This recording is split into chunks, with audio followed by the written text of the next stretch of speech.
नमस्कार, अपना उत्तराखंड में आप सबका स्वागत है। मैं हूं आपके साथ प्रीति सिंह। चलिए बुलेटिन की शुरुआत करते हैं। उत्तराखंड को अपना 11वां मुख्यमंत्री मिल चुका है। खटीमा से विधायक पुष्कर सिंह धामी के नाम पर विधानमंडल दल की बैठक में धामी के नाम पर मोहर लगी है। तीरथ सिंह रावत के मुख्यमंत्री पद से इस्तीफा देने के बाद में कई नामों पर इस पद को लेकर लगातार कशमकश चल रही थी, जिसको पीछे करते हुए पुष्कर सिंह धामी ने बाजी मार ली है। उत्तराखंड यूं तो एक छोटा सा राज्य है, लेकिन राजनीति की दृष्टि से राज्य में हमेशा उठक पटक चलती रहती है और इसी पर हमारी एक खास रिपोर्ट देखिए।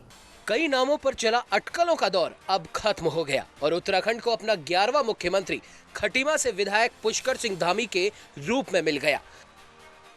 बीजेपी विधानमंडल दल की बैठक में धामी का नाम तय हुआ।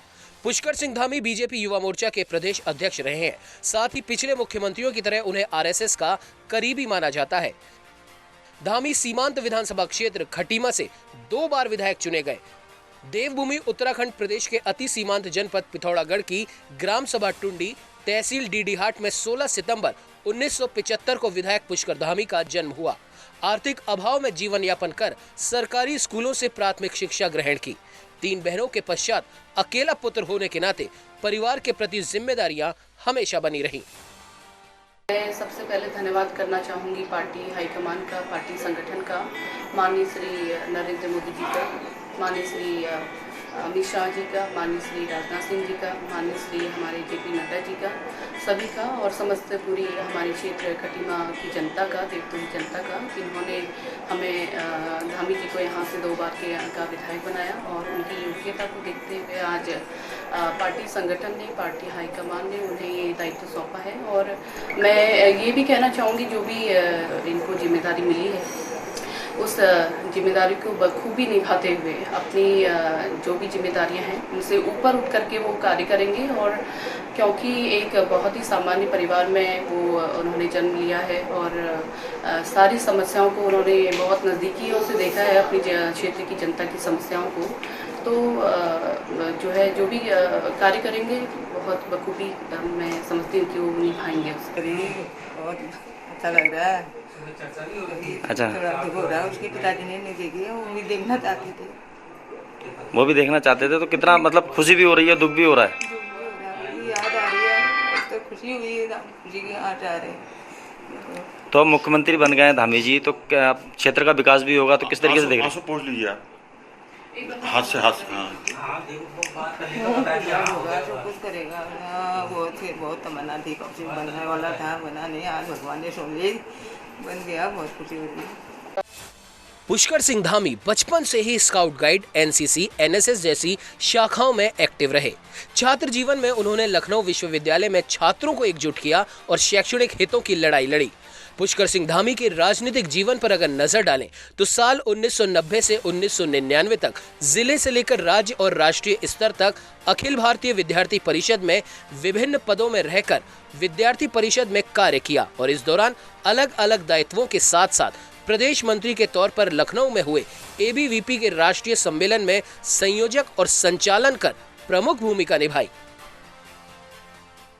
मेरी पार्टी ने जो एक सामान्य से कार्यकर्ता को, एक पूर्व सैनिक के पुत्र को, जो कि एक सामान्य परिस्थितियों में पिथौरागढ़ के सीमांत जिले में मैं पैदा हुआ, कनाली सेना तहसील में, जो कि पहले की डीडीहाट तहसील होती थी, और खटीमा मेरा विधानसभा क्षेत्र है, मेरी कर्मभूमि है, मुझे सेवा का अवसर दिया है। मैं निश्चित रूप से अपने पार्टी के हाईकमान को, माननीय नरेंद्र मोदी जी को, माननीय गृह मंत्री जी को, हमारे राष्ट्रीय अध्यक्ष जी को, पूरे हमारे राष्ट्रीय नेतृत्व को और प्रदेश के नेतृत्व को। अच्छा, क्या कहते थे पापा आपसे कभी? कि मैं सीएम बनूंगा। कितनी खुशी हो रही है बेटा पापा? बहुत। एक भाई है, तो घर में खुशी हो रही है? हाँ। अच्छा, अब क्या चाहते हो आप? अब मैं नेता बनूंगा। आप भी नेता बनोगे? पापा कहते भी थे पहले कि मैं सीएम बनूंगा? हाँ जी। पहले कहते थे? हाँ जी। अच्छा, अब आपका भी क्या सपना है? मैं आईएएस ऑफिसर बनूंगा। उत्तराखंड के भौगोलिक हालातों को नजदीक से समझते हुए धामी ने क्षेत्रीय समस्याओं की समझ और उत्तराखंड राज्य गठन के बाद खासे एक्टिव रहे। 2 बार भारतीय जनता युवा मोर्चा के प्रदेश अध्यक्ष रहते हुए सन 2002 से 2008 तक 6 वर्षों तक लगातार पूरे प्रदेश में जगह जगह भ्रमण किया और युवा बेरोजगारों को संगठित करके अनेकों विशाल रैलियां और सम्मेलन किए। बहरहाल हमेशा से उत्तराखंड राजनीति में एक्टिव रहने वाले पुष्कर सिंह धामी पर अब एक बड़ी जिम्मेदारी आ गई है। भौगोलिक जटिलताओं के लिए उत्तराखंड राज्य को संभालने की चुनौती कोई छोटी नहीं है। न्यूज इंडिया के लिए उत्तराखंड डेस्क से स्पेशल रिपोर्ट। तीरथ सिंह रावत के मुख्यमंत्री पद से इस्तीफे के बाद में पुष्कर सिंह धामी उत्तराखंड के नए मुख्यमंत्री के रूप में चुने गए हैं। वहीं पर धामी के सीएम चुनने के बाद में उनके घर में जश्न का माहौल है।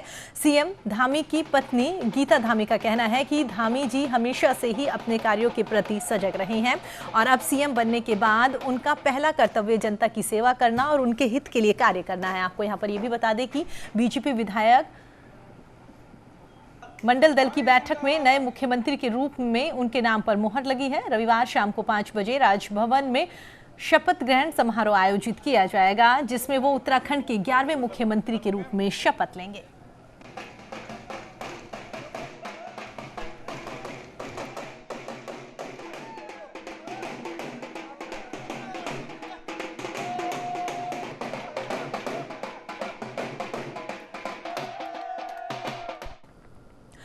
उत्तराखंड में नेतृत्व परिवर्तन के बीच में उत्तराखंड को अपना नया मुख्यमंत्री मिल गया है। आज बीजेपी कार्यालय में हुई विधायकों की बैठक में खटीमा से विधायक पुष्कर सिंह धामी के नाम पर सीएम पद के नाम का ऐलान कर दिया गया है। वहीं पर सीएम बनने पर धामी के घर में किस तरीके का माहौल है, इसका जायजा लिया न्यूज इंडिया संवाददाता सुरेंद्र गुप्ता ने।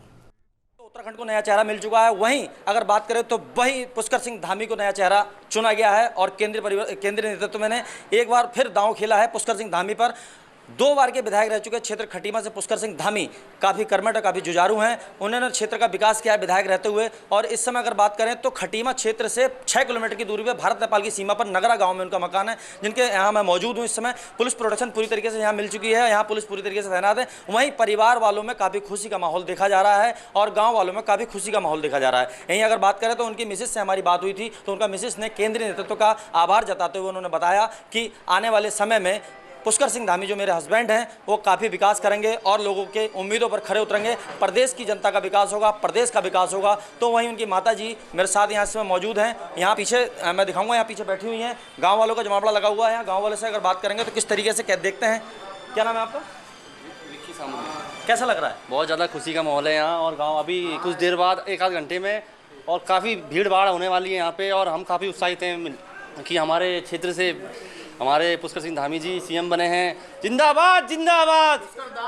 बिल्कुल, यहाँ पर क्षेत्र में काफ़ी खुशी का माहौल है। इनकी माताजी मेरे साथ है। मैं माताजी से बात करता हूँ कि माताजी माताजी न्यूज इंडिया में आपका बहुत बहुत स्वागत है। किस तरीके से देख रहे हैं कि बेटा मुख्यमंत्री बन गया, क्या कहना चाहती हैं? बेटा बहुत खुशी हो रही, मैंने बहुत खुशी हो रही मेरे को आज। क्या पहले भी कुछ बाबूजी कहते थे कि मुख्यमंत्री बनेगा? हाँ, बाबूजी कहते थे मेरा बेटा मुख्यमंत्री बनेगा एक दिन।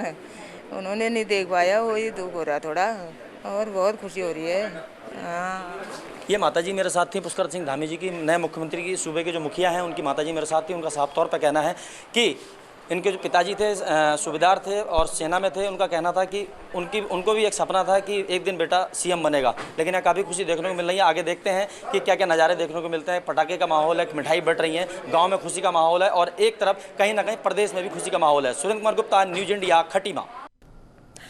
उत्तराखंड में सियासी उठापटक के बीच में आखिरकार नए मुख्यमंत्री के नाम का ऐलान कर दिया गया है। पुष्कर सिंह धामी उत्तराखंड के नए मुख्यमंत्री होंगे। देहरादून में हुई बीजेपी विधायक दल की बैठक में धामी के नाम पर मोहर लगाई गई है, जिसके बाद में अल्मोड़ा में उनके समर्थकों ने ढोल नगाड़े बजाकर खुशी का इजहार किया।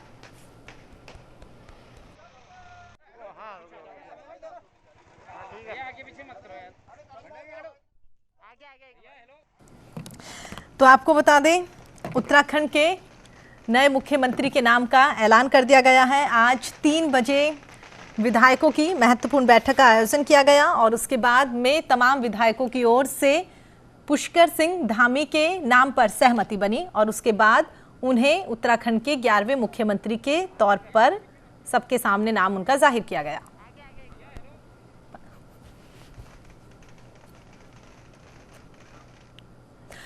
उत्तराखंड के 11वें मुख्यमंत्री चुनने के बाद में पुष्कर सिंह धामी मीडिया से मुखातिब हुए और इस दौरान पुष्कर सिंह धामी ने कई विषयों को लेकर मीडिया के सामने अपनी बातें रखी हैं।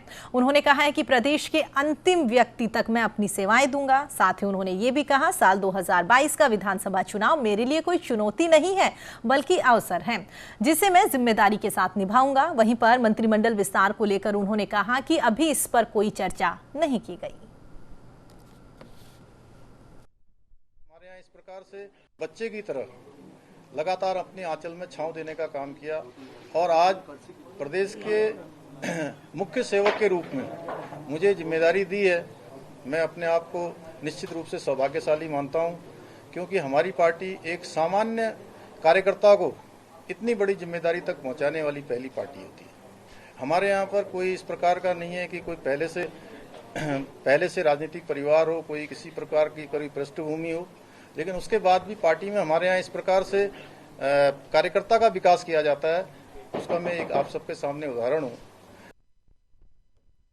सीएम चुनने के बाद में मुख्यमंत्री पुष्कर सिंह धामी शहीद स्मारक पहुंचे हैं, जहां पर उन्होंने शहीदों को नमन किया। वहीं पर उनके बाद में सीएम पुष्कर सिंह धामी फिर भाजपा कार्यालय पहुंचे हैं, जहां उन्होंने बीजेपी कार्यकर्ताओं और अपने समर्थकों से मुलाकात करी।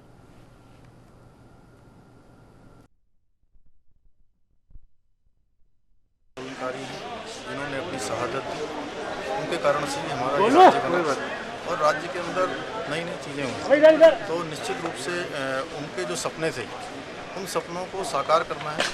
उनके अनुरूप जो उन्होंने जिस उत्तराखंड के लिए अपनी शहादत दी थी, उनके सपनों के अनुरूप उत्तराखंड बनाना है। उत्तराखंड में चल रहे सियासी उठापटक पर गढ़ रतन लोक नायक नरेंद्र सिंह नेगी ने यहां पर चुटकी ली है। नरेंद्र सिंह नेगी ने यह कहा है कि सीएम की कुर्सी उत्तराखंड में इतनी गर्म है कि अब तक के कई सीएम इस कुर्सी पर देर तक टिक नहीं पा रहे हैं। नेगी ने इसे सरकार की अस्थिरता बताते हुए कहा है कि विकास के लिए चुने गए सीएम अपना कार्यकाल पूरा करें। दरअसल नरेंद्र सिंह नेगी ने एक वेब सीरीज के विमोचन के लिए वो पौड़ी पहुंचे थे, जहां पर सियासी घमासान के सवालों पर उन्होंने अपने विचार रखे। अनिश्चितता आप देख ही रहे हैं, है ना। यहाँ पर कोई भी टिक नहीं रहा है।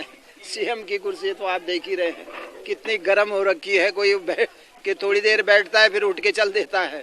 तो भैया अभी स्थायित्व तो नहीं है। इतना ज़बरदस्त बहुमत मिला हुआ है सरकार को, और यह उसके बावजूद भी हमारी सरकार में जो है वो मुख्यमंत्री जम के काम नहीं कर पा रहे हैं। तो इसमें उनके हाईकमान जो हैं वो पता नहीं कभी इसको बिठा, कभी उसको बिठा, कभी इसको बिठा, तो यही चल रहा है। नैनीताल तल्लीताल गांधी चौक पर कांग्रेस कार्यकर्ताओं ने हरिद्वार के बीजेपी विधायक सुरेश राठौर पर लगे दुष्कर्म के आरोपों को लेकर प्रदर्शन किया और विधायक की गिरफ्तारी की मांग करी। कांग्रेस महिला प्रदेश अध्यक्ष सरिता आर्य ने कहा है कि बीजेपी विधायक सुरेश राठौर ने पार्टी की ही एक महिला से रेप का आरोप लगाया है। पहले भी बीजेपी के विधायक महेश नेगी पर महिला उत्पीड़न के आरोप लग चुके हैं। सरिता आर्य ने यहां पर कहा है कि बीजेपी सरकार में महिलाएं सुरक्षित बिल्कुल भी नहीं है।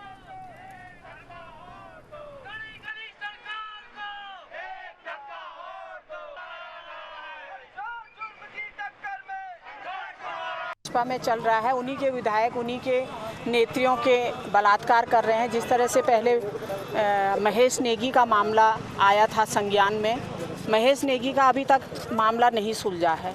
तो इसकी भी हम सुरेश राठौर ज्वालापुर के जो विधायक हैं, उन्होंने एक नेत्री का जो बलात्कार किया है, हम ये चाहते हैं कि इनकी गिरफ्तारी हो और इनको पद से भी इस्तीफा दिलवाना चाहिए। हम लोगों की आज महिला कांग्रेस की यही मांग है। हमारे मेन कांग्रेस और हमारे NSUI यूथ कांग्रेस, अल्पसंख्यक सभी लोग यहाँ पर आज हम लोगों ने पुतला दहन किया है। तो हम सभी लोग मांग करते हैं कि विधायक को अपने पद से इस्तीफा देना चाहिए।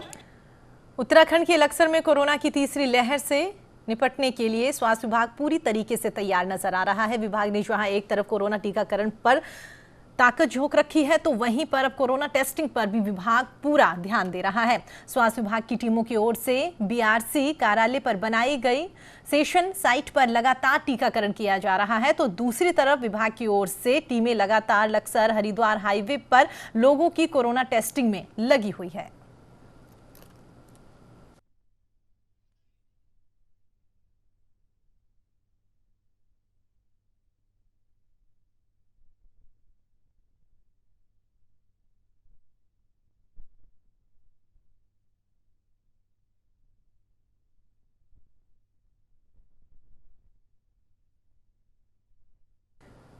सिक्किम में सेना का वाहन खाई में गिरने से कुमाऊं रेजिमेंट में तैनात काशीपुर निवासी जवान हिमांशु नेगी शहीद हो गए हैं। शहीद हिमांशु नेगी का पार्थिव शरीर उनके आवास पांडे कॉलोनी हेमपुर पहुंचा। शव के पहुंचते ही माहौल गमगीन हो गया। साथ ही शहीद हिमांशु नेगी के आवास पर उन्हें सैन्य सम्मान के साथ अंतिम विदाई दी गई है। इस दौरान तमाम राजनीतिक संगठनों के लोगों ने उनके आवास पर पहुंचकर नम आंखों से शहीद को विदाई दी। हिमांशु की जो दुखद घटना हुई है, हमारी आर्मी की जो एक्सीडेंट हुआ है सिक्किम में, ये हम उसी को ही आखिरी विदाई देने के लिए आए हैं। जैसे कि फौज का रीति रिवाज है कि पूरी अंतिम सलामी जो बंदे का अंतिम यात्रा है वो पूरी फौजी सौच समान के साथ उसको दी जाए, बिकॉज बंदे की जो डेथ हुई है वो ऑपरेशनल एरिया में हुई है, चाइना बॉर्डर के साथ जो हमारा सिक्किम में है वहाँ पे इसकी हुई है। तो इसलिए हम लोग हल्द्वानी से पूरे हम 3 ऑफिसर्स और करीब 20 जवान और 2 जेसीओ हम लोग सब यहाँ पे अंतिम सलामी देने हिमांशु शहीद हुआ है। ड्यूटी पे गया था जून 2 तारीख को, 45 दिन की छुट्टी काट के गया है और 27 मार्च 2019 को भर्ती हो गया था। और बच्चा हमारा देश के लिए शहीद हुआ है, हमें इस पर गर्व है। और एक बच्चा और हमारे पास और है, अगर मौका मिले तो उसे भी भेजेंगे, उसे भी देश के लिए सेवा में खड़ा करेंगे। उत्तराखंड की खटीमा तहसील में कार्यरत नायाब नाजिर हरिंद्र कुमार ने अल्मोड़ा अर्बन बैंक के गार्ड से मारपीट करी है और बैंक कर्मचारियों से अभद्रता करी है। इसको लेकर बैंक के अधिकारियों ने कोतवाली में तहसील कर्मी के खिलाफ में तहरीर दी है, जिसके बाद में पुलिस ने हरिंद्र कुमार को हिरासत में ले लिया। वहीं पुलिस ने कुछ घंटों बाद में धारा 81 के तहत आरोपी हरिंद्र कुमार का चालान काटकर छोड़ दिया। जानकारी के मुताबिक इससे पहले भी राजस्व कर्मी हरिंद्र कुमार पर जिले में कई आरोप लगे हैं। एटीएम में आए थे हमारे, उनका कैश नहीं निकला तो इन्होंने हमारे गार्ड साहब से अभद्रता की थी। तो उसके बाद हमने जिसके बारे में कोतवाली में सूचना दी थी और उसके बाद उसके द्वारा लिखित माफीनामा के बाद हमारे द्वारा वो राजीनामा कर लिया। चलिए फिलहाल इस बुलेटिन में इतना ही। देश और दुनिया की तमाम खबरों के लिए आप देखते रहिए न्यूज़ इंडिया। नमस्कार।